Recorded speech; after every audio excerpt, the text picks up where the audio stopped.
आतंकी उमर के पड़ोसी का बयान सामने आया है।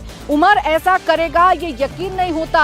पड़ोसी ये कह रहे हैं उमर के कि हमें यकीन नहीं होता कि उमर ऐसा कुछ कर सकता है। उमर पढ़ने लिखने वाला बच्चा था। लोगों का कश्मीरियों से भरोसा टूट गया है। अगर उमर जैसे लड़के ऐसा काम करेंगे तो कश्मीरियों से भरोसा टूट रहा है। क्या कहा है उमर के पड़ोसी ने, आपको सुनवाते हैं। लगातार जो पिछले कुछ दिनों से खबरें आ रही थी कि उमर ने काल ब्लास्ट किया है, अब डीएनए टेस्ट भी जो है वो मैच हो गया है। परिवार वालों को, घर वालों को सब कुछ पता चल चुका है। मुझे भी पता चला, कल शाम तक हमको ये उम्मीद थी कि शायद ये नहीं होगा। घर वाले भी यही सोचते थे कि वो ऐसा, अगर वो गलती तो करेगा या ब्लास्ट नहीं करेगा। ऐसा ज़हीन था, ऐसा काबिल बच्चा था।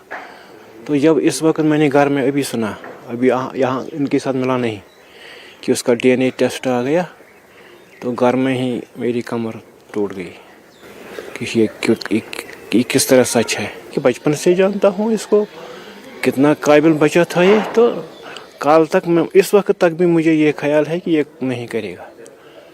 मुझे ये शायद काल जब ये मतलब अफवाह हुई कि खबर आई कि इसने, मैंने सोचा शायद इसको मतलब किसी ने कराया गया इसी को। अब अल्लाह को पता है। कश्मीर की जो पहचान थी डॉक्टरों की, अब तो उनको हर जगह जो है मतलब दहशतगर्दी की नज़र से देखेंगे।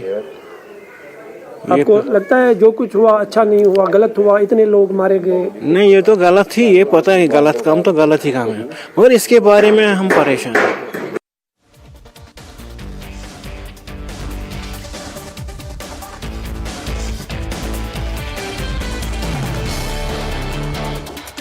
देखिए, आप लगातार अब देख रहे हैं कि इस पूरे मामले में कैसे खुलासे हो रहे हैं। एक और सीसीटीवी फुटेज है जो सामने आ चुका है और ये सीसीटीवी फुटेज I-20 कार का है। बदरपुर टोल का ये सीसीटीवी फुटेज बताया जा रहा है, जिसमें उमर बैठा हुआ है, मास्क लगाकर बैठा हुआ है। कुमार सोनू मेरे सहयोगी हमारे साथ बने हुए हैं। कुमार, बताइए, अब क्या वो तमाम जगह जहाँ से गाड़ी होकर गुजरी है, सब जगहों के सीसीटीवी फुटेज खंगाले जा रहे हैं? क्या पता लगाने की कोशिश है इनके जरिए?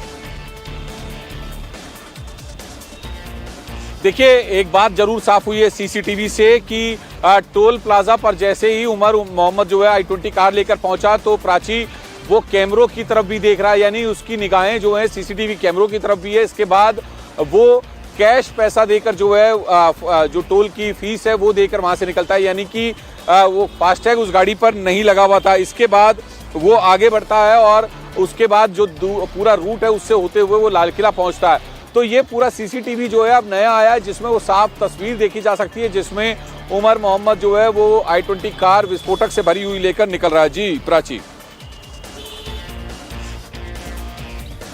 बिल्कुल, देखिए, ये जो तस्वीरें हैं ये सामने आ रही हैं और अलग अलग जगहों से तस्वीरें सामने आ रही हैं जहां उमर गाड़ी में बैठा हुआ नजर आ रहा है और इसकी नजरें सीसीटीवी की तरफ भी है। वो जानता है कि सीसीटीवी में कैद होगा। अब एक और खबर आपको बता देते हैं। अल फलाह यूनिवर्सिटी से जुड़े एक और शख्स की जो गिरफ्तारी है वो की गई है। एक और शख्स है जो अल फलाह यूनिवर्सिटी से जुड़ा हुआ है, गिरफ्तार किया गया है। अल फलाह यूनिवर्सिटी में काम करने वाले एक और कर्मचारी को NIA ने हिरासत में लिया है। मोहम्मद जमील नाम का ये शख्स है। कश्मीरी डॉक्टर्स की अल फलाह यूनिवर्सिटी में रिक्रूटमेंट किया करता था। इस सिलसिले में जमील बार बार जम्मू कश्मीर भी जाया करता था। अब NIA ने जमील नाम की यूनिवर्सिटी के कर्मचारी को भी कस्टडी में ले लिया है। जमील कश्मीरी डॉक्टर्स के रिक्रूटमेंट का काम किया करता था। सिर्फ कश्मीरी डॉक्टर्स का जो रिक्रूटमेंट है वो किस आधार पर किया जाता था, ये पता लगाने की अब कोशिश की जा रही है। मंजूर, क्या जानकारी जमील के बारे में मिल रही है? बार बार जम्मू कश्मीर आना और यहाँ पर कश्मीरी डॉक्टर्स का रिक्रूटमेंट करना, क्या अपडेट्स है इसको लेकर?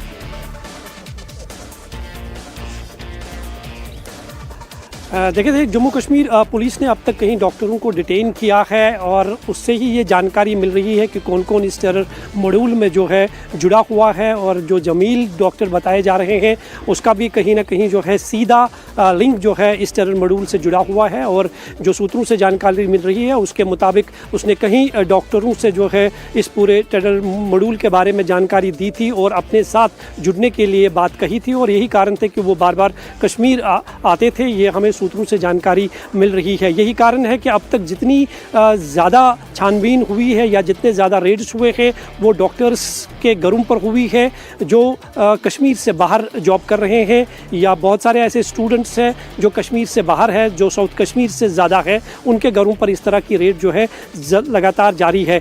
हम इस वक्त डॉक्टर उमर के घर के बाहर खड़े हैं। यहाँ पर भी एक रेड जो है अब से थोड़ी देर पर चल रही थी। उमर के घर के बाहर घर घर जाकर जो है सिक्योरिटी फोर्सेस के जवान, उनका पता, उनका एड्रेस जो है, ये पूरा जो कार्रवाई है कहीं दिनों से जारी है। न सिर्फ साउथ कश्मीर में, सेंट्रल कश्मीर और नॉर्थ कश्मीर में भी ये पूरा डाटा जो है अब इकट्ठा किया जा रहा है ताकि पूरी तरह से ये तस्वीर साफ हो सके कि कितने लोग बाहर हैं, कौन क्या जॉब कर रहा है, और उस आधार पर अब इस कार्रवाई को आगे बढ़ाया जा रहा है। और यही कारण है कि आज जो 13 जगह लोकेशंस पे आज CIK की रेड हुई उसमें करीबन 20 लोगों को डिटेन किया गया है। 2 OGWs भी उसमें शामिल है जिन्हें गिरफ्तार किया गया है, उनसे भी पूछताछ की जा रही है। संदिग्धों को पकड़ा जा रहा है, उनसे पूछताछ की जा रही है, छापेमारी की जा रही है, उनका सामान खंगाला जा रहा है, अकाउंट डिटेल्स खंगाले जा रहे हैं, हार्ड ड्राइव और मोबाइल के जरिए पता लगाया जा रहा है कि क्या क्या और प्लानिंग इन लोगों की तरफ से की गई थी। इस बीच एक और जानकारी आपको देते हैं अल फलाह यूनिवर्सिटी को लेकर,